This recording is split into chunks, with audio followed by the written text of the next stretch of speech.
Aquí se trataría de transformar un texto por el que se proclama la existencia de una zona de soberanía y jurisdicción marítima en un acuerdo de delimitación de dicha zona. La tesis de Chile, que ha sido forjada con tanta habilidad poco después de que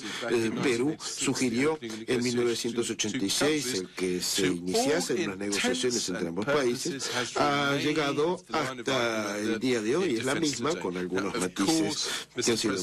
que han ido cambiando. Desde luego, señor presidente, tampoco queremos evitar que se debata, pero lo digo desde ya, se trata de un debate falso. La declaración de 1952 no es un acuerdo de limitación y la práctica ulterior que invoca Chile no puede, por yo no sé qué tipo de alquimia misteriosa, haberla transformado en lo que no es. Sí es cierto que a partir de 1952 ambos países han convenido, han acordado una serie de instrumentos de naturaleza práctica para reglamentar a título provisional ciertas actividades en la zona en litigio, o más bien, en general, en ciertas partes de la zona en litigio. Pero dichas disposiciones en la mayoría de los casos se limitaban a las zonas más cercanas a las costas y a las zonas inmediatas, excluyendo el fondo del mar y el subsuelo. Dichos acuerdos sectoriales y provisionales no pretendían establecer una frontera marítima, ni polivalente ni permanente, muy contrariamente a lo que pretende Chile. ¿Y qué frontera, señor presidente? Se trata de una frontera, como ya dije, que reduce la zona marítima sobre la que el Perú tiene derecho de ejercer derechos soberanos en casi 67.000 kilómetros cuadrados. Se trata de una frontera que amputa radicalmente el acceso de Perú al mar libre, una frontera que impide a Perú de proyectar sus derechos soberanos y su jurisdicción tanto hacia alta mar como se lo permita el derecho internacional, y en nombre del cual Chile pretende, además, privar a Perú de sus derechos exclusivos en una zona en la que Chile no puede reivindicar derecho alguno. Y todo ello, señor presidente, sobre la base de una serie de indicadores que han presentado tan hábilmente los letrados y consultores de Chile, pero que ni en forma aislada ni en su conjunto puedan constituir prueba convincente de la acuerdo de limitación del que habla el Estado demandado. Ustedes lo han dicho clarísimamente, señores miembros de la Corte, y cito el fallo de 2007, Nicaragua-Honduras. El establecimiento de una frontera marítima permanente es una cuestión de gran importancia y no puede presumirse fácilmente la existencia de un acuerdo. Fin de cita. Todo este embrollo de argucias jurídicas que presenta Chile va incluso más allá de la zona marítima de la que quiere apropiarse a expensas de los derechos peruanos, con su pretensión de negar a Perú la jurisdicción y los derechos soberanos que le corresponden en lo que hemos llamado el triángulo exterior. Aquí, una vez más, Chile complica en forma indebida unos datos y hechos jurídicos muy sencillos. Los derechos que le cuestiona a Perú son inherentes, por lo menos en lo que se refiere a la plataforma continental. Y tratándose de las aguas correspondientes, el derecho del Estado costero es exclusivo. En cualquier manera, y en este caso, Perú ha proclamado su soberanía y su jurisdicción sobre la totalidad de esta zona y de sus recursos. En definitiva, se trataría de llegar a la conclusión, la consecuencia lógica de la conclusión principal de Perú, que se refiere a trazar una frontera marítima entre los dos países siguiendo la línea de equidistancia, ya que se trata de dos estados cuyas costas son adyacentes, no es que estén una frente a la otra, línea que se prolongaría hasta una distancia de 200 millas marítimas, a partir de las cuales se mide la amplitud del mar territorial. Ambos estados han proclamado sus derechos soberanos aspectos que reconoce el derecho internacional. Sí es cierto que sin plantear formalmente excepción o decir que no puede ser agresivo, Chile ha en su contramemoria acusado a Perú de que Perú ha solicitado a la Corte que amplíe su dominio marítimo, lo que contravendría lo que autorizan los artículos 74 y 83 del Convenio de Montego Bay, tal y como nosotros lo hemos señalado en nuestra réplica. Para formular dicho argumento, Chile se ve obligado a deformar la conclusión de Perú, que no pide a la Corte que consacre este concepto de dominio marítimo, expresión que en ningún momento se cita en los escritos peruanos, sino más bien de reconocer formalmente sus derechos soberanos y su jurisdicción en la zona de las 200 millas marítimas de conformidad con las reglas contemporáneas del derecho del mar. Para hacer valer en derecho la excepción chilena, que no pretende norma como tal, la Corte debería decidir que uno de los estados signatarios podría renunciar a través de un tratado particular a una zona marítima de la que le corresponde, en virtud del derecho contemporáneo del mar, de este derecho exclusivo del ejercicio de sus derechos soberanos, y que dicha renuncia podría producir efectos tanto respecto de la comunidad internacional de los estados en totalidad como del otros de los estados contratantes, que no tienen ningún derecho específico de ello. Y en segundo lugar, aceptar que la Declaración de Santiago pudiese contradecir las disposiciones de los artículos 74 y 83 de la Convención de 1982,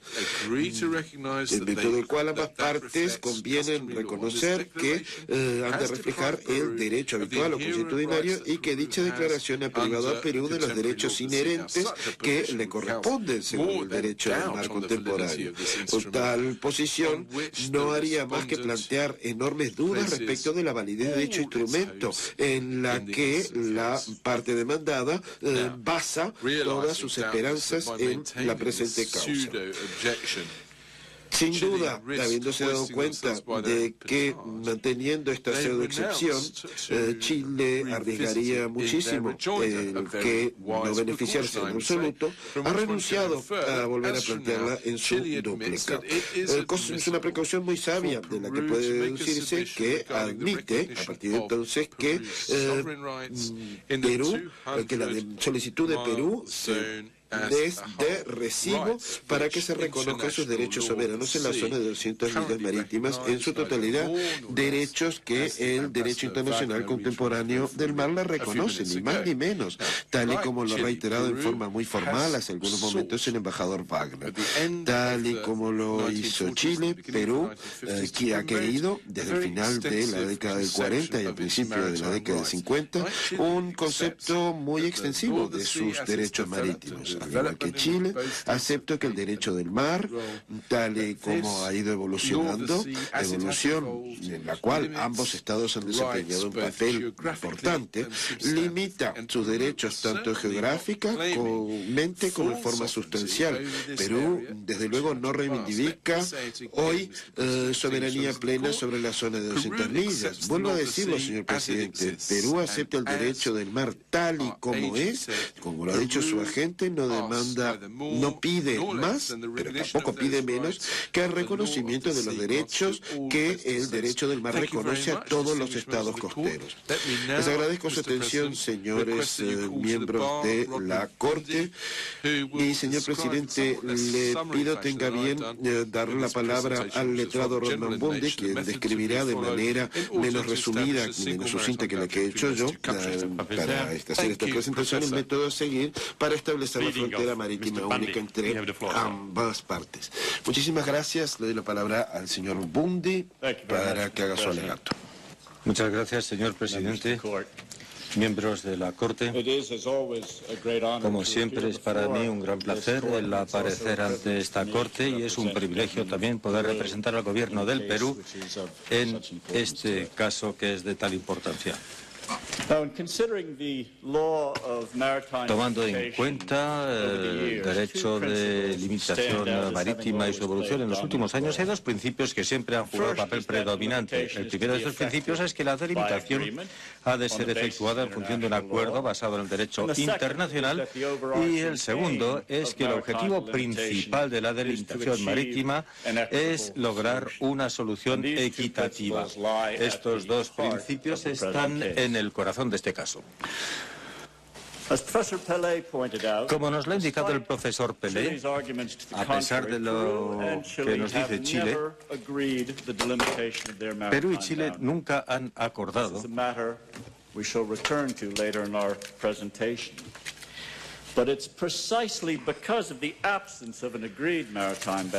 y es precisamente debido a la ausencia de una frontera marítima que Perú ha pedido que se inicie este procedimiento donde se pide a esta Corte que determine la trayectoria de la frontera basándose en el derecho internacional. Y es aquí que el segundo principio al que me referí entra en juego, el principio de que el objeto principal de la delimitación marítima es buscar una solución equitativa.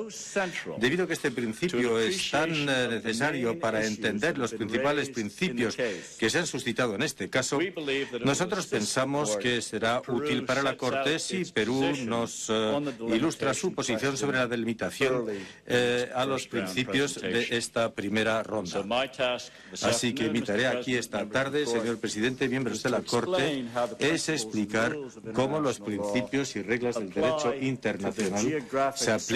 a las circunstancias geográficas que caracterizan este caso,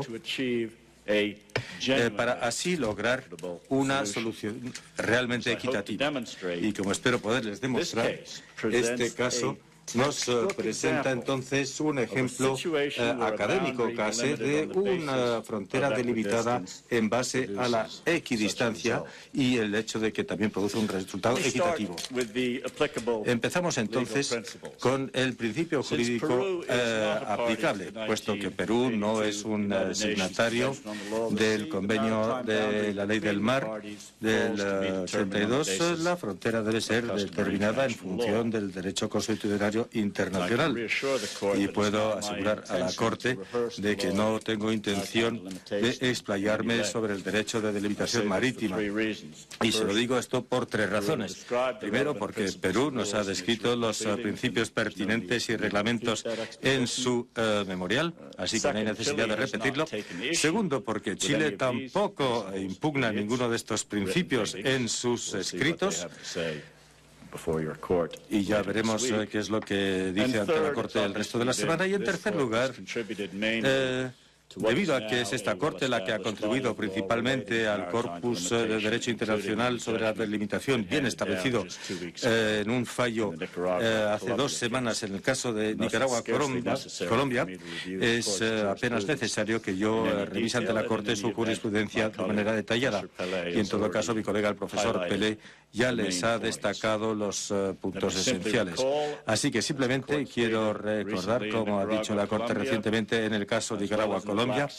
y en el caso Black Sea,